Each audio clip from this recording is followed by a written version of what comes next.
Estamos começando uma nova série de lições neste trimestre sobre o livro de Êxodo. Estou extremamente animado com essa série enquanto tenho estudado sobre ela. O Espírito de Deus tem falado profundamente ao meu coração e mal posso esperar para compartilhar com vocês as lições empolgantes de Êxodo, uma jornada para a Terra Prometida.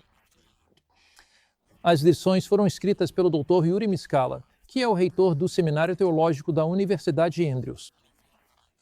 Ele começa a introdução com uma frase incrivelmente poderosa. O Deus revelado no livro de Êxodo é o Senhor amoroso que, no tempo determinado e com seus poderosos feitos, trouxe salvação e libertação ao seu povo.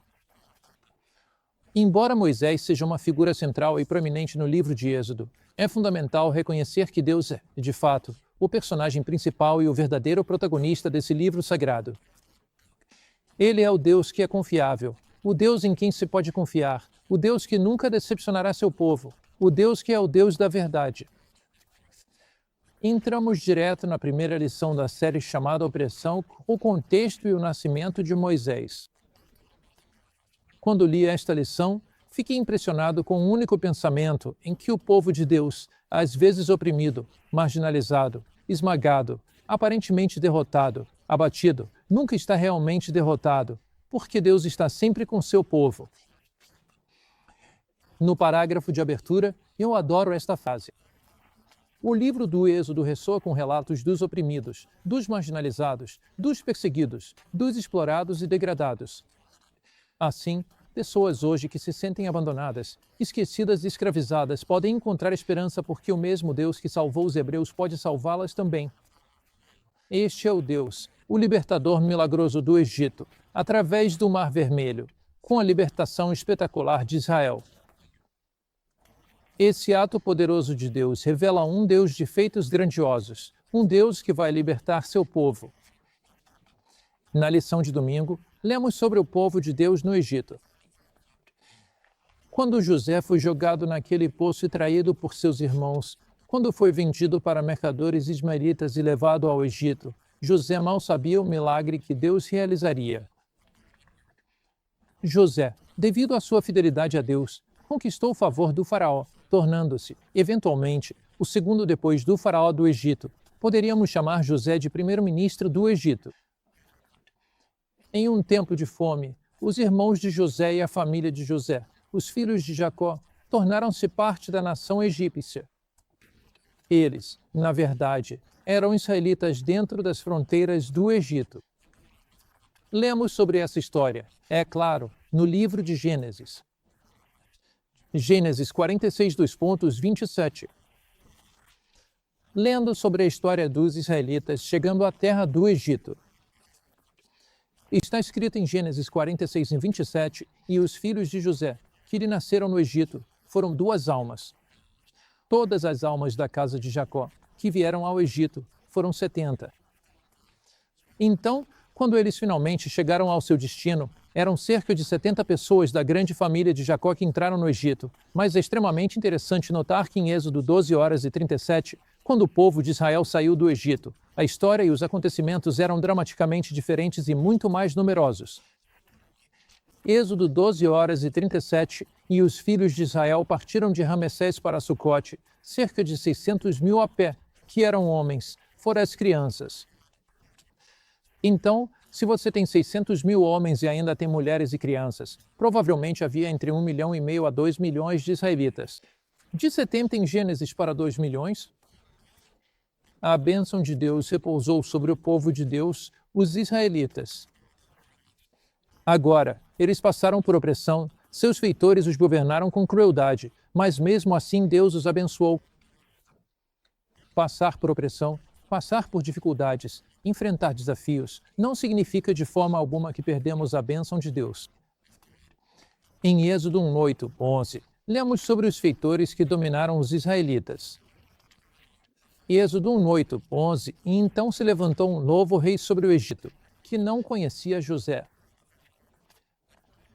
E ele disse ao povo: Vejam, o povo dos filhos de Israel é mais numeroso e mais forte do que nós.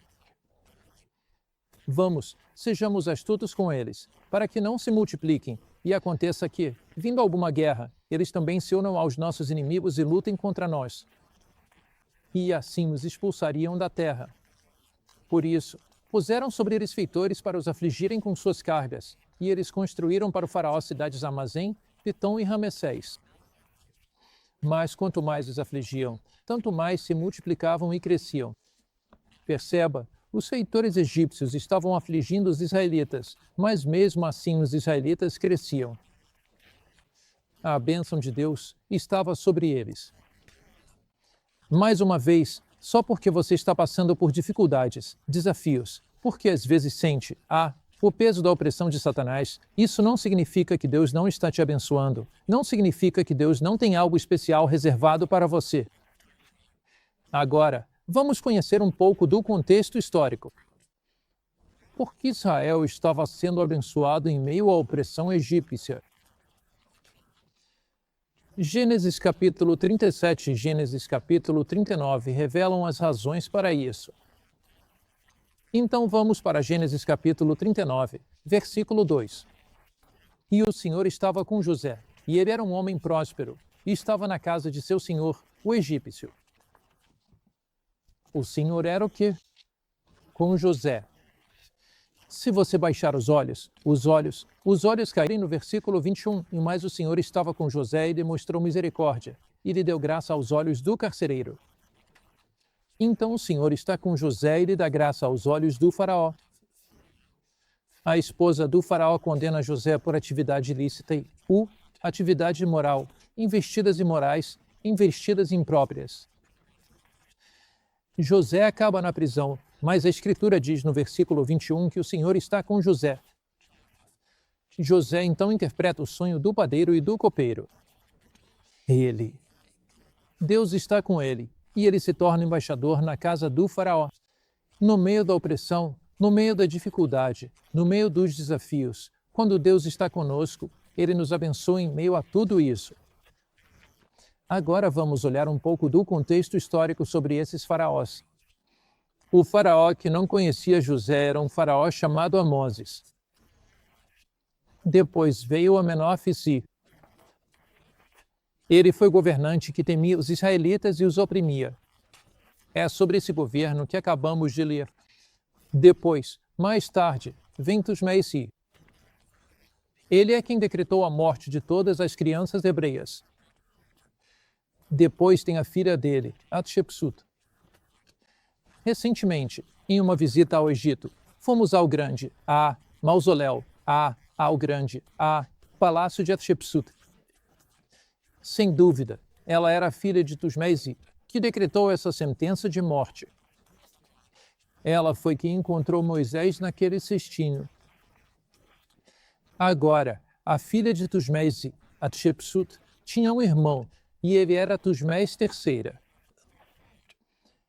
E, evidentemente, Hatshepsut cria Moisés, mas Moisés é esse corregente para governar com Tusmés III.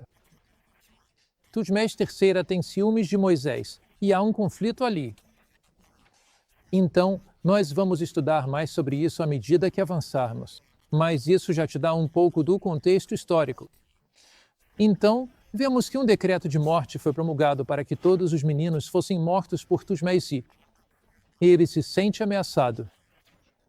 Ele sente que os israelitas estão crescendo e, como resultado desse crescimento, eles podem se aliar aos seus inimigos. Então, um decreto é promulgado e encontramos isso em Êxodo capítulo 1. Êxodo capítulo 1. E eu vou começar a ler sobre as parteiras. Então esse decreto é promulgado e, o faraó declara que os meninos devem ser mortos. Versículo 15 de Êxodo 1. E o rei do Egito falou às parteiras hebreias, das quais o nome de uma era Sifra e o nome da outra, Puá. E ele disse, quando vocês ajudarem as mulheres hebreias a dar à luz e as virem sobre o banco de parto, se for um filho, matem-no, mas se for uma filha, ela viverá. Mas as parteiras temeram a Deus e não fizeram como o rei do Egito lhes ordenara, mas deixaram viver os meninos. Aqui você vê fidelidade a Deus.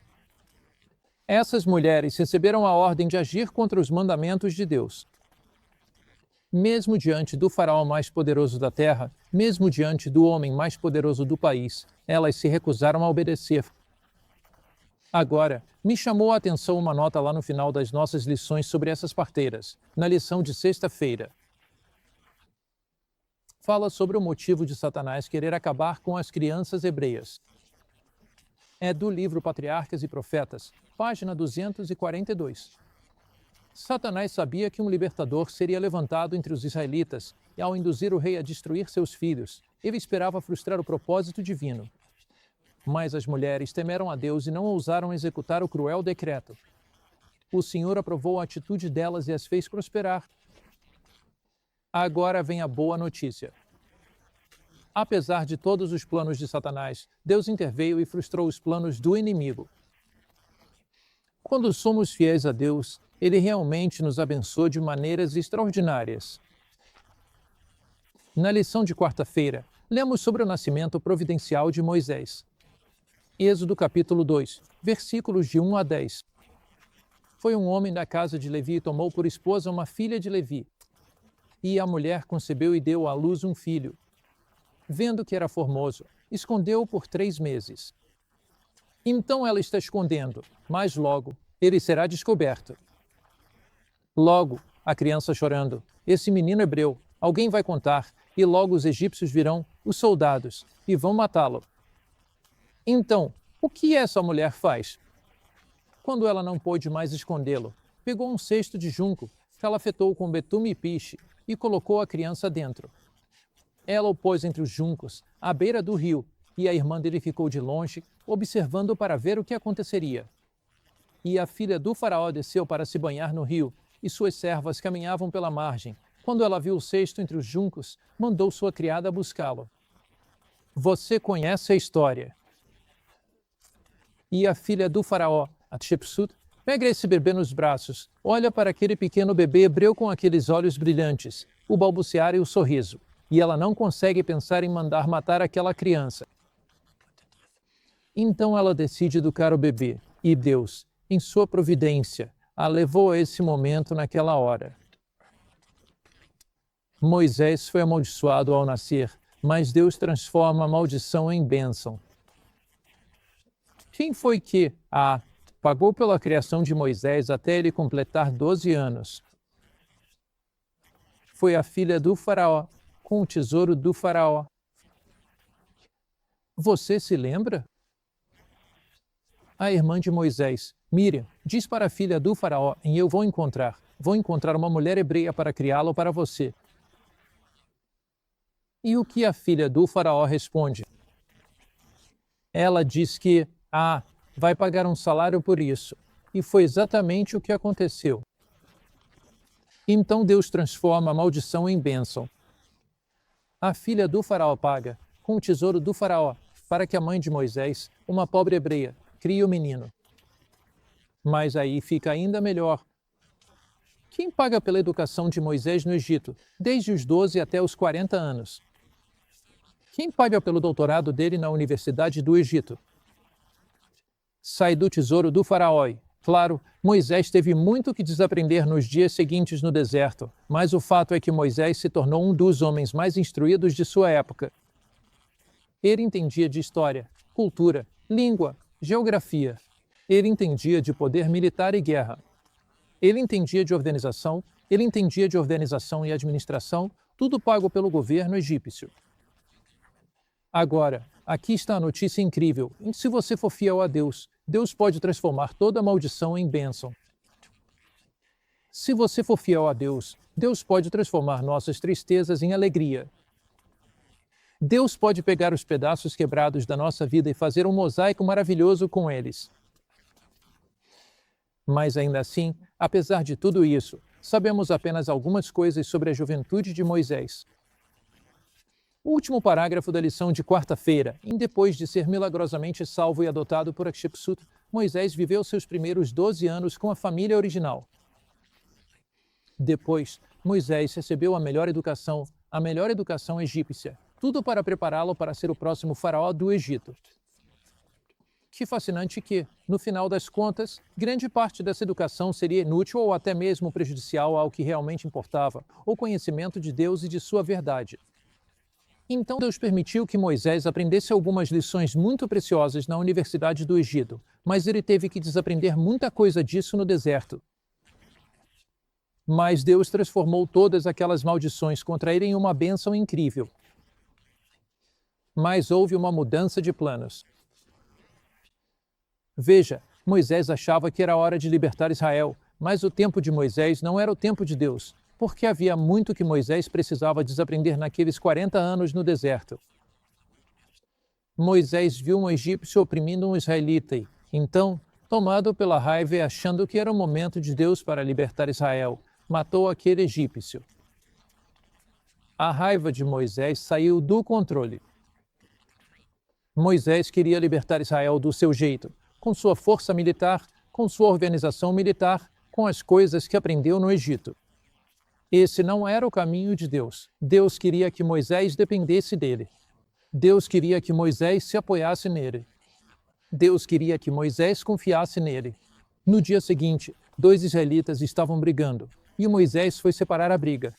Um dos israelitas disse: "Você vai me matar como matou aquele egípcio outro dia?" Moisés então percebeu que, já sabiam que ele tinha matado o egípcio. Ele sabia que Tutmés III iria matá-lo, então Moisés fugiu. Ele foi forçado a fugir, e Moisés passa 40 anos no deserto. Sabe, às vezes, por causa dos nossos pecados, por causa, da nossa raiva incontrolável, por causa da nossa impaciência, da nossa amargura, seja lá o que for. Mas às vezes nós falhamos feio com Deus. E eu fico imaginando o que Moisés pensava lá no deserto. Eu fico pensando se ele pensava: em Deus, o Senhor acabou comigo. Deus, não é possível que eu faça algo de bom para o Senhor. Deus, eu arruinei minha vida. Deus, eu pequei. Deus, eu sou inútil.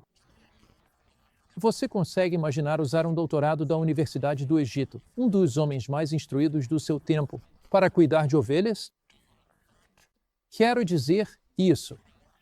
Que perda de tempo, alguns diriam, mas não foi uma perda de tempo para Deus, porque lá no deserto, durante 40 anos, Moisés estava aprendendo lições ao pastorear aquelas ovelhas, de paciência, de confiança, aprendendo lições ali ao cuidar das ovelhas, de piedade.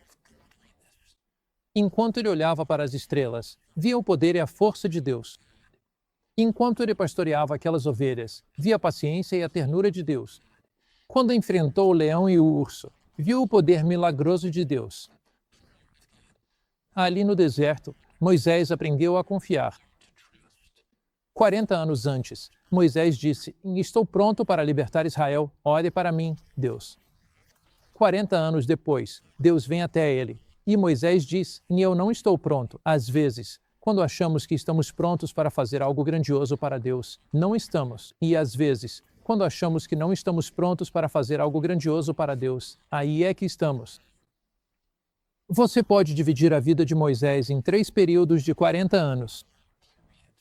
Os primeiros 40 anos, incluindo aqueles primeiros 12 sendo educado por sua mãe, depois os 28 anos restantes no Egito, ou seja, 40 anos no Egito. Depois, ele sai do Egito e passa os próximos 40 anos vagando pelo deserto, cuidando de ovelhas, para desaprender algumas coisas que havia aprendido e aprender novas lições de fé e confiança em Deus. Nos 40 anos seguintes, Deus usa Moisés para conduzir Israel até as fronteiras da Terra Prometida. 3 períodos de 40 anos, os primeiros 40 anos no Egito, os segundos 40 anos no deserto cuidando de ovelhas, e os últimos 40 anos liderando o povo de Deus do Egito até Canaã. No entanto, os últimos 40 anos ocupam a maior parte dos 5 primeiros livros de Moisés. Eles contam a história do chamado inicial de Israel para testemunhar ao mundo mergulhado na idolatria, revelando a verdadeira natureza e o caráter do Deus verdadeiro.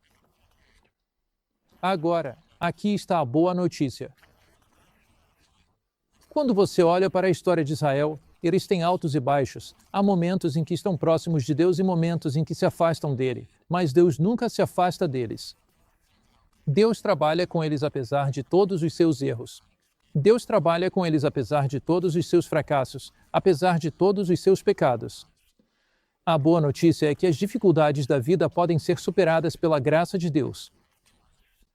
Seja o que for que você esteja enfrentando, pela graça de Deus, pelo poder de Deus, pela força de Deus, você pode ser um vencedor. Vamos orar. Pai do céu, vimos que Deus transforma maldições em bênçãos, que Deus transforma a tristeza em alegria. Vimos que, apesar dos capatazes opressores do Egito, Deus agiu através de Moisés para libertar Israel. Senhor, mantém-nos fiéis a Ti. Aquelas parteiras foram fiéis. Eles não violariam o mandamento de Deus. Mantenha-nos fiéis. José foi fiel e recebeu as bênçãos de Deus. Moisés, quando foi infiel, aprendeu a ser fiel pastoreando as ovelhas e foi capacitado para tirar Israel da escravidão egípcia. Senhor, uma grande lição deste capítulo de hoje, deste estudo na escola sabatina, é a lição da fidelidade. Mantenha-nos sempre fiéis. Eu te peço em nome de Cristo. Amém.